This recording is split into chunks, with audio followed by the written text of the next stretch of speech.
Hello दोस्तों, कैसे हैं आप सब। आई होप आप बहुत अच्छे हैं और अपनी पढ़ाई में व्यस्त होंगे। जैसा कि अपन पढ़ रहे हैं राजस्थान एकीकरण। राजस्थान एकीकरण में अपन ने पढ़ा मध्य सिसम, पूर्वी राजस्थान और संयुक्त राजस्थान। आज अपन आगे और पढ़ते हैं। जो अपन पढ़ रहे हैं वो देखिए। पंडित नेहरू ने वर्मा को सलाह दी कि वे अपने पद की शपथ ले और मंत्रिमंडल बनाने में कोई कठिनाई पैदा हो तो और सर राममूर्ति दिल्ली जाकर रियासती विभाग से सलाह कर लें। पंडित नेहरू की सलाह पर राज प्रमुख के स्थान के साथ ही वर्मा जी ने भी प्रधानमंत्री को, माणिक्यलाल वर्मा जी की बात हो रही है यहाँ पे, प्रधानमंत्री पद की शपथ ली और इसके पश्चात वर्मा जी ने इच्छा अनुसार मंत्रिमंडल का गठन किया।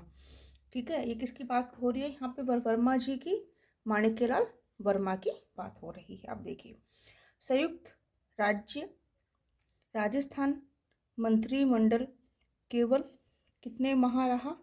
11 माह रहा। यह इस अल्प अवधि में उसने कर दिखाया जो किसी प्रांत या राज्य सरकार की 11 वर्षों में भी नहीं कर पाई। इस आश्चर्यजनक सफलता का श्रेय किसको जाता है? वर्मा जी को जाता है। तपे तपाए सहयोगियों हो जाते हैं जिन्होंने परिश्रम, लगन व दृढ़ निश्चय के साथ राजस्थान की स्थितियों ने शोषित जनता के प्रति उत्तरदायित्व को निभाया। ठीक है, ये संयुक्त राजस्थान के बारे में बताया जा रहा था। अब आप देखिए, वृद्ध राजस्थान जो कब बना था? 30 मार्च 1949 को बना था। अब देखिए, वृद्ध राजस्थान को अपन देखते हैं। अखिल भारतीय देसी राज्य लोक परिषद राजपूताना प्रांतीय सभा 20 जनवरी 1948 ईस्वी को एक प्रस्ताव के द्वारा राजस्थान की सभी रियासतों को मिलाकर वृद्ध राजस्थान के निर्माण की मांग कर चुकी थी। वृद्ध राजस्थान जयपुर जोधपुर बना था ना वो। परंतु भारत सरकार के सामने उक्त प्रस्तावों को क्रियान्वित करने के लिए कई व्यवहारिक कठिनाइयां थी। प्रदेश में जोधपुर, देखो जोधपुर, जयपुर, बीकानेर जैसी रियासतें थी जो भारत सरकार के द्वारा निर्धारित मापदंड के अनुसार पृथक अस्तित्व रख सकती थी। क्योंकि ये जो रियासतें थी, जो इन्होंने जो पृथक अस्तित्व रखने की जो मांग जो थी, वो सारी शर्तें ये पूरी कर रही थी। तो इस वजह से इसको करना थोड़ा मुश्किल हो रहा था। किंतु जोधपुर, बीकानेर, जैसलमेर राज्यों की सीमाएं पाकिस्तान से मिली हुई थी, जहां से सदैव आक्रमण का भय रहता था। ये रियासतें थार के विशाल रेगिस्तान का अंग थी, जिसका विकास करना उक्त राज्यों की आर्थिक सामर्थ्य के बाहर था। अब रियासती विभाग इन रियासतों से पृथक राजस्थान में शामिल करना चाहता था। दिसंबर 1948 को के प्रथम सप्ताह में सरदार पटेल ने सहमति और वीपी मेनन ने जोधपुर, बीकानेर, जयपुर के राजाओं को वृद्ध राजस्थान के निर्माण में विचार विनिमय शुरू किया। तीनों शासक अपनी रियासतों को पृथक इकाइयों के रूप में रखने के इच्छुक थे। कौन कौन से रखने के इच्छुक थे? जोधपुर, बीकानेर और जयपुर, ये अपने आप को अलग रखना चाहते थे। अतः कई बैठकों के बाद मेनन ने उक्त राजाओं के विलय के मानने में सफल हो गए। कई बैठकें हुई लेकिन बाद में ये मानने में सफल हो गए। जैसलमेर के शासन प्रबंधन पहले से ही भारत सरकार के हाथ में था। किसका था? जैसलमेर का था। 14 जनवरी 1950 को सरदार पटेल ने उदयपुर के एक विशाल सार्वजनिक सभा में घोषणा की कि जोधपुर, जयपुर और बीकानेर के महाराजाओं ने अपने अपनी रियासतों को राजस्थान में विलय करना स्वीकार कर लिया है। कहाँ बोला? उदयपुर में बोला। सरदार पटेल की इस ऐतिहासिक घोषणा पर उपस्थित जन समुदाय ने लौनी में स्वागत किया। इसके पश्चात इस योजना पर विचार करने हेतु 3 फरवरी 1949 को दिल्ली में वीपी मेनन ने एक बैठक का आयोजन किया। इस बैठक में निर्णय लिया गया कि जयपुर के महाराजा सवाई मानसिंह जीवन पर्यंत राज प्रमुख बनाया जाएगा। ठीक है, इसी बैठक में मानसिंह को जीवन पर्यंत यानी हमेशा के लिए राज प्रमुख पद बनाया गया। उदयपुर के प्राचीन राजवंश की मान मर्यादा को ध्यान रखते हुए महाराणा भूपाल सिंह को प्रमुख सम्मानीय पद दिया गया।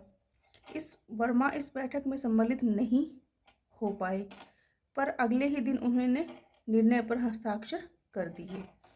इस बैठक में राजधानी का मसला सरदार वल्लभ भाई पटेल पर छोड़ दिया गया। सरदार पटेल ने राजधानी के चुनाव के लिए विशेषज्ञ की समिति सत्यनारायण समिति राव समिति की नियुक्त करी। समिति ने जयपुर को राजस्थान की राजधानी की सिफारिश करी। समिति राजस्थान के अन्य बड़े नगरों का महत्व बनाए रखने के लिए राज्य स्तर पर सरकारी कार्यालय उक्त नगरों में रखने की सलाह दी। सरदार पटेल ने समिति की सिफारिश स्वीकार कर ली। फलस्वरूप जयपुर को राजस्थान की राजधानी घोषित कर दी।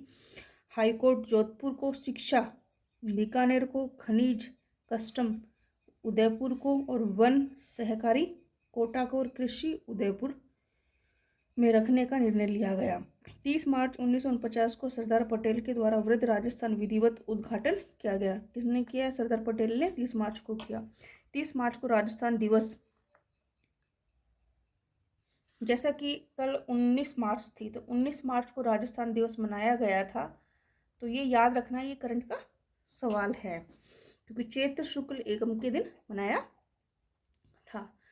फिर आगे क्या हुआ? हीरालाल शास्त्री को इस वृद्ध राजस्थान का प्रधानमंत्री बनाया गया। किसको प्रधानमंत्री बनाया गया? हीरालाल शास्त्री को बनाया गया। राजस्थान की विभिन्न रियासतों के विलय के साथ ही राजस्थान में सदियों पुरानी राजशाही समाप्त होगी। मेवाड़ में गुहिल, जैसलमेर में भाटी, जयपुर में कछवा, बूंदी में हाड़ा, चौहान में प्राचीनतम राजवंश थे। राजशाही के अंतिम चिन्ह के रूप में केवल राजप्रमुख पद सर्जित रह गए। ये सब राजस्थान मध्य संघ प्रांतों में राज्यपालों के गवर्नर के समकक्ष थे कि किसके समकक्ष थे? जो राज्यपाल होते हैं उनके समकक्ष थे। यह एक ऐसी रक्तहीन क्रांति थी जिसके उदाहरण में संसार के इतिहास ढूंढने पर भी नहीं मिलेगा। ठीक है, अब वृद्ध राजस्थान बन गया। वृद्ध राजस्थान में क्या क्या हुआ? वृद्ध राजस्थान का उद्घाटन किसने किया? सरदार वल्लभ भाई पटेल ने किया। उन्होंने क्या किया? एक नई समिति का गठन किया जिसका नाम था सत्यनारायण राव समिति, जिसमें ये कहा गया कि भाई राजधानी जयपुर बनेगी, हाईकोर्ट जोधपुर जाएगा, शिक्षा विभाग बीकानेर जाएगी, खनिज कस्टम उदयपुर जाएगा, वन विभाग कोटा और कृषि भरतपुर जाएगा। ठीक है, तो ये सारे वृद्ध राजस्थान के वक्त हुआ। अब नेक्स्ट देखिए आगे, नेक्स्ट है वृद्ध राजस्थान में मत्स्य संघ का मिले, जो 5वां चरण था संयुक्त राज्य वृद्ध राजस्थान, जो 5वां चरण बना वो देखिए। अलवर, भरतपुर, धौलपुर, करौली की रियासतों का एकीकरण करके 17 मार्च 1948 को मत्स्य संघ बनाया गया था, जबकि जयपुर, जोधपुर, बीकानेर रियासतों का मिलाकर वृद्ध राजस्थान बनाया गया था। मत्स्य संघ को अलग इकाई के रूप में रखने का कोई अर्थ नहीं था। इस रियासत को भी वृद्ध राजस्थान का हिस्सा बनाने के लिए शंकर देव समिति, कौन सी समिति? शंकर देव समिति, भारत सरकार ने समिति की सिफारिश को ध्यान में रखते मत्स्य संघ की चारों इकाइयों को 15 मई 1949 को राजस्थान में मिला दिया गया। प्रधानमंत्री शोभाराम कुमावत शास्त्री मंत्रिमंडल में भी शामिल कर लिया गया। ये बन गया संयुक्त वृद्ध राजस्थान। अब देखिए सिरोही से संबंधित जो क्वेश्चन आते हैं वो देखिए। सिरोही का गुजरात के नेता सिरोही स्थित आबू पर्वत के सैलानी केंद्र में गुजरात का अंग बनाना चाहते थे। रियासती विभाग उनके प्रभाव में था। कौन? सरदार वल्लभ भाई पटेल की बात हो रही है। अतः जनता के विरोध के बावजूद भी रियासती विभाग ने नवंबर 1947 को सिरोही को राजपूताना रेजिडेंस से हटाकर गुजरात कर दिया। ठीक है कि भाई 1947 में भाई सिरोही कहाँ था तो राजस्थान में, लेकिन प्रभाव सरदार वल्लभ भाई पटेल क्योंकि गुजरात के थे तो इस वजह से उसको गुजरात में के अंतर्गत रखा गया। सिरोही की जनता ने मांग की कि सिरोही को मुंबई में न मिलाया जाए। जो सिरोही की जो खुद की जनता थी उन्होंने कहा मुंबई में नहीं जाना चाहिए क्योंकि तो राजस्थान का हिस्सा है भाई, जाकर संयुक्त राजस्थान में मिलाया जाए। कुछ ही दिनों बाद उदयपुर ने भी संयुक्त राजस्थान में शामिल होने का फैसला किया। इस अवसर पर अखिल भारतीय देसी राज्य लोक परिषद की राजपूताना प्रांतीय सभा के महामंत्री श्री हीरालाल शास्त्री ने 10 अप्रैल को तार यानी पत्र भेजा। सरदार वल्लभ भाई पटेल को लिखा कि यह जानकर प्रसन्नता हुई कि उदयपुर संयुक्त राजस्थान में शामिल हो रहा है, जिससे सिरोही राजस्थान में शामिल होना और भी असंभावी हो गया है। फिर हमारे लिए सिरोही का अर्थ है गोकुल भाई। बिना गोकुल भाई के हम राजस्थान को नहीं चला सकते। शास्त्री जी इस पर तार का कोई उत्तर नहीं मिला, क्योंकि गोकुल भाई का जन्म कहाँ था, सिरोही का था, गोकुल भाई भट्ट का। तो ये सिरोही को राजस्थान में मिलाना चाहते थे। अब देखिए नेक्स्ट, 18 अप्रैल को संयुक्त राजस्थान के उद्घाटन के अवसर पर उदयपुर में राजस्थान के कार्यकर्ताओं का एक विशिष्टतम जवाहरलाल नेहरू से मिलने गया। उसने सिरोही के संबंध में प्रदेश की जनता की भावनाओं से अवगत करवाया। पंडित नेहरू ने इस संबंध में सरदार पटेल से बातचीत की, किंतु फिर भी सरदार पटेल ने गोकुल भाई भट्ट के जन्म स्थान हातल कुछ अन्य स्थानों को छोड़कर शेष सिरोही को गुजरात में शामिल कर दिया। इस निर्णय के फलस्वरूप सिरोही में व्यापक आंदोलन उठ खड़ा हुआ। यह आंदोलन तब तक समाप्त हुआ जब भारत सरकार ने अपने निर्णय पर पुनर्विचार करने का आश्वासन दिया।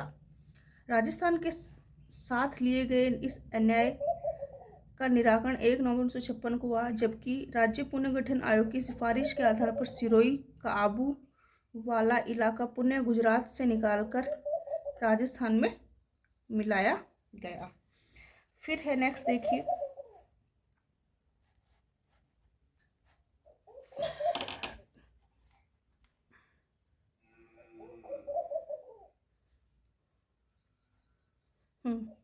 अजमेर का विलय। अखिल भारतीय देशी राज्य लोक परिषद की राजपूताना प्रांतीय सभा की सदैव यह मांग रही कि वृद्ध राजस्थान में न केवल प्रांत की सभी रियासतें वर्ण अजमेर का इलाका भी शामिल हो। अजमेर कांग्रेस नेतृत्व कभी इस पक्ष में नहीं रहा। सन 1952 में आम चुनावों के बाद में हरिभाऊ उपाध्याय के नेतृत्व में कांग्रेस मंत्रिमंडल बन चुका था। अब तो यह नेतृत्व का दलील देने लगा कि प्रशासन की दृष्टि से छोटे राज्य भी बनाए रखना उचित है, किंतु राज्य पुनर्गठन आयोग ने अजमेर के नेताओं के इस तरफ को स्वीकार नहीं किया। सिफारिश की कि राजस्थान में मिला देना चाहिए। 1 नवंबर 1956 को माउंट आबू क्षेत्र के साथ अजमेर मेरवाड़ा राजस्थान में मिला दिया गया। इस प्रकार राजस्थान निर्माण की प्रक्रिया में मार्च 1948 से शुरू होकर 1 नवंबर 1956 को संपूर्ण हुआ। जैसा कि राजस्थान का हुआ, ये 7 चरणों में बना। 7 चरणों में 8, 7, 14, 8 वर्ष 14 माह और 8, 7, 14 यानी 8 वर्ष 7 माह और 14 दिन लगे। ठीक है। और सिरोही का जो एक क्वेश्चन था, जो बार बार, क्योंकि सिरोही को गोकुल भाई भट्ट राजस्थान में मिलाना चाहते थे और सरदार वल्लभ भाई पटेल गुजरात में मिलाना चाहते थे, इस वजह से सिरोही का 2 चरणों में राजस्थान में विलय हुआ, 6ठे चरण में और 7वें चरण में। ठीक है। अब इसकी नेक्स्ट क्लास अपन देखेंगे कल। अभी टॉपिक होता है कंप्लीट, और अब अपन इसकी नेक्स्ट क्लास में देखेंगे प्रजामंडल आंदोलन। वो थोड़ा लेंथी टॉपिक है, इसलिए उसको अपन देखेंगे कल से, अपन उसको देखते हैं।